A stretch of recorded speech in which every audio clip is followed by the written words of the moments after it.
Comment résoudre un système d'équations dans Scilab? 4 méthodes de résolution sont au programme en prépa HEC. L'utilisation d'anti-slash, la fonction linesolve, la réduite de Gauss et une quatrième méthode toute simple à laquelle on pense rarement. Je t'explique ces 4 méthodes dans cette vidéo. On commence avec un exemple simple pour les systèmes, c'est un système à 2 inconnus. Donc on a ce système-là. Tu as commencé à voir qu'avec Scilab, on parle souvent de matrice. Donc je pose ce système sous version matricielle. Lui, ça va être la matrice A. Lui, c'est matrice grand X. Lui, c'est matrice Y. La matrice grand X ne sert pas à grand chose dans ce qu'on va faire. Donc j'ai X égale Y. Et après les calculs que tu peux faire par toi-même, on obtient X qui vaut 0,8 et Y qui vaut 0,2. Et tout va être dans la résolution de ce système-là avec la matrice A. Première méthode, résoudre avec anti-slash. En fait, quand j'écris dans Scilab A anti-slash Y, ça résout l'équation AX égale Y. Et ça donne la valeur de X. Donc je pose ma matrice A, donc 1,6, point virgule pour la ligne 2,7. Ma matrice Y, 2,3. A anti-slash Y, et j'obtiens ça. J'aurais pu aussi l'affecter à une variable X, tant qu'à faire. Donc très simple. Peu de gens le savent en fait celui-là, parce qu'il y a peu de profs qui le traitent, mais c'est au programme. Donc c'est à connaître. Deuxième méthode, c'est avec la fonction linesolve. Là, attention, il y a un petit piège. Linesolve AB, donc c'est une fonction avec les verbes d'entrée qui sont A et B. Ça résout l'équation AX plus B égale 0. Attention, ça ne résout pas l'équation AX égale B. Et là, ça change beaucoup de choses parce que quand tu as ton AX égale Y, tu dois le mettre sous cette forme-là. Donc je dois d'abord l'écrire AX moins Y égale 0. Et AX moins Y égale 0, c'est la même chose que AX plus moins Y est égal à 0. Ce qui fait que dans mon linesolve, le A, qui peut être un réel comme il peut être une matrice, je mets mon A tranquille, mais là, je mets moins Y. Donc ça, c'est vraiment le piège. Si linesolve tombe, je pense qu'il y en a beaucoup qui vont se planter. Mais toi, comme tu auras vu cette vidéo, tu ne te planteras pas. Autre façon de faire, et alors là, c'est ce qu'il y a de plus simple. En fait, c'est la méthode toute bête. C'est avec l'inverse d'une matrice.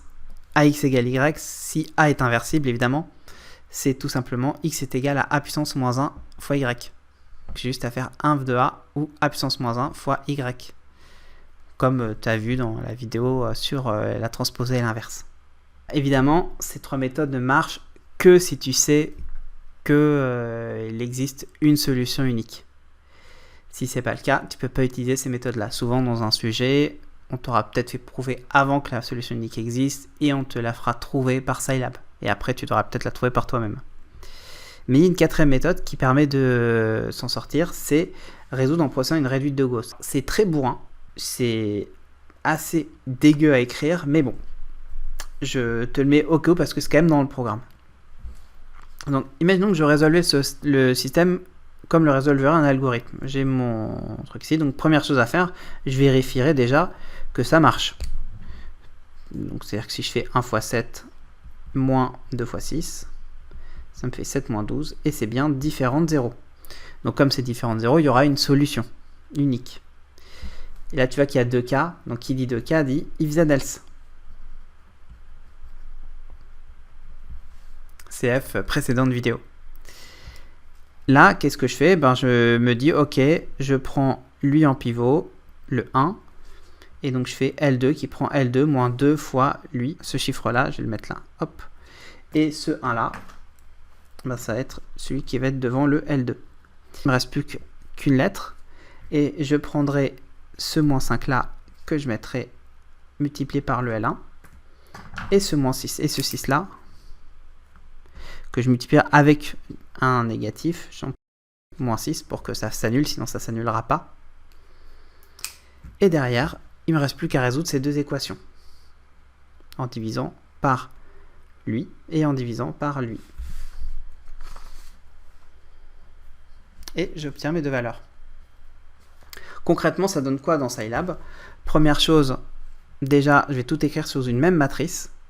Donc, j'ai mis la fonction la matrice A, la matrice Y. Ça, c'est la concaténation. C'est-à-dire que ma matrice devient 1, 6, 2, 7, et à côté, 2 et 3. Première chose, c'est le fameux if then else qu'on avait posé. Donc si, lui en fait c'est qui? C'est A11, le coefficient de la première ligne et de la deuxième simple. En fait, si on peut garder avec A, j'aurais pu mettre B directement aussi, puisque avec le B ça marche également. A11, B12, B21, B22, et donc ça fait le produit, tac, le site d'action à l'envers, lui fois lui, moins lui fois lui, donc 1,1 fois 2,2, moins 2,1 fois 1,2. S'il est égal à 0, donc double égal, 1 pour est égal à, alors il n'y a pas de solution unique. Sinon, là je peux engager ma réduite de Gauss. Et tu vois ce qu'on avait dit ici, c'est-à-dire je fais la ligne 2 que je multiplie par le coefficient, le premier coefficient. Ça se manifeste comment? Et ça, je l'affecte à ma ligne 2. Donc déjà, ligne 2, comme on dit, rappelle-toi une des premières vidéos, ça veut dire deuxième ligne de B.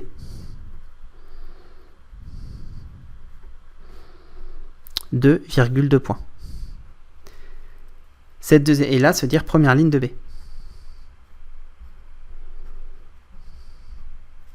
Donc la deuxième ligne de B, je la multiplie avec le coefficient de la première ligne, première colonne.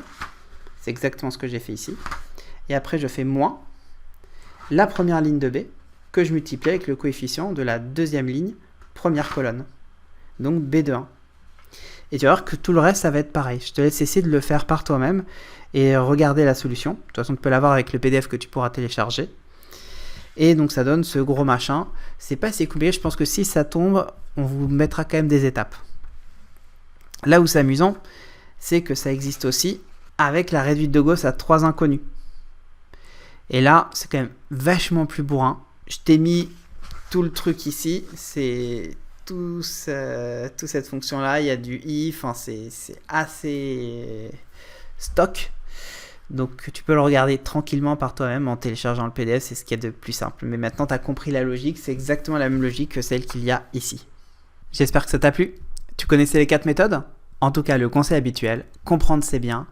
Mais pour assimiler vraiment ces méthodes, rien de mieux que de refaire 2 ou 3 fois. C'est pourquoi je te conseille de télécharger gratuitement le PDF utilisé dans cette vidéo.